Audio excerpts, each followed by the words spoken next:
I believe the Bible is best understood, studied, experienced, and loved in community.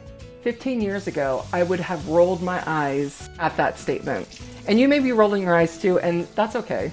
I would have rolled my eyes because I had only seen the Bible several different ways. The first way was quiet time. Do your quiet time. Do your quiet time. Do your quiet time. If you want to have a relationship with God, you've got to read the Bible every day. And that was a solitary thing I was supposed to do. The next way that I would see the Bible was when I was in church listening to a sermon. And even though I was in a group of people, it still was him talking to me and me processing it, right? So it's still rather singular. And then there would be small groups, which were great. But it felt like we were just trading ideas or just telling each other what we already knew. I don't know. It wasn't very exciting for me. But many years ago, I had an experience that really started this change for me. And I thought I would tell you about it today. I was at the conference Catalyst. I don't know if you've ever heard of it, but it was the year after our daughter Adora died. Ministry I had done up until that point had been really face-to-face. Like I knew the girls. We called them girls. They were in their late teens and early 20s. They were in my home. They were in my car. They were in my daily life. I was in their daily life. I knew them well. But after Adora died, ministry changed. I no longer had the capacity to do face-to-face ministry that first year. So there started to be this natural transition that was happening. I was doing more ministry at a distance. Like this, online, either writing or talking or teaching, but at a distance where I did not know the people. It was very strange and I did not like it. And I didn't know what appropriate right thinking was. And that's what I was praying about and pondering while I was at this Catalyst conference. Like, God, how do I do this?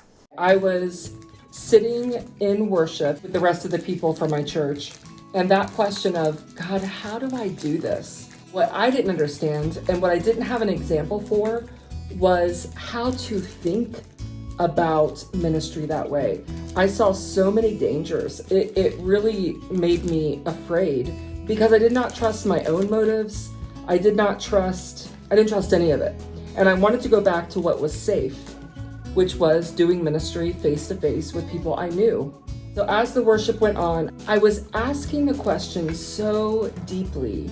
And it's like I could feel, I wasn't doing this, I was not being strange, but I could feel my mind reaching up for the answer. Like I could almost feel it at the tips of my fingers. And as I was reaching up for the answer, I could feel my mind tugging toward trying to pull up a Bible verse that was going to answer the question, which is not a bad thing. I sensed this real quiet, wait, just wait. Just wait, you'll get your answer, just wait. And so the music ended, everybody sat down, and in just maybe 30 seconds, I felt a tap on my shoulder, and Andy, who was sitting next to me, was pointing down to Jana, which is another friend of ours, and Jana was holding her phone like this, and she was doing this. I don't talk girl language very well, like I don't understand it. So I just nodded like, I see your phone, yes, yep. And then she's like, wiggling her phone. So I'm like, oh, my phone, get my phone. As soon as I reached down to grab my phone, I didn't have it in my hands. There was so much hope that the answer would be some way, shape, or form in that text. And wouldn't you know, as I read, Jana said something like, this is from Jesus to you. And it was a verse. And you know what the verse said? The very first sentence was, for what we preach is not ourselves, but Jesus Christ as Lord and ourselves as your servant for Jesus' sake. I'm going to say it just one more time. So how do I have a mind for ministry? What does this look like when there's just such a disconnect and I don't get to go to dinner with you and come over to your house and you're not probably coming over to my house? How do I do this, God? How do I do this? For what we preach is not ourselves, but Jesus Christ as Lord and ourselves as your servant for his sake. And I'm going to tell you what, now that I have cheese all over me, like if I could have a ministry life verse, that is my ministry verse. is actually that whole chapter. My goodness. You see me trying to multitask? I'm really trying to get better at it. God could have chose to give me that verse and just plop it in my head. But instead, he didn't do that. He told me, at least I sensed, he told me to wait. And instead, gave it to somebody 3 people down to text it to me. And because of that, I experienced that verse and that passage so much differently, I believe, than if I just landed on it on my own. It felt so directly Holy Spirit inspired that 8 years later, I'm still talking about it and it still impacts me because I believe that the Bible is best understood, studied, experienced, loved in community with one another. And I don't mean that we always have to be reading our Bible with each other.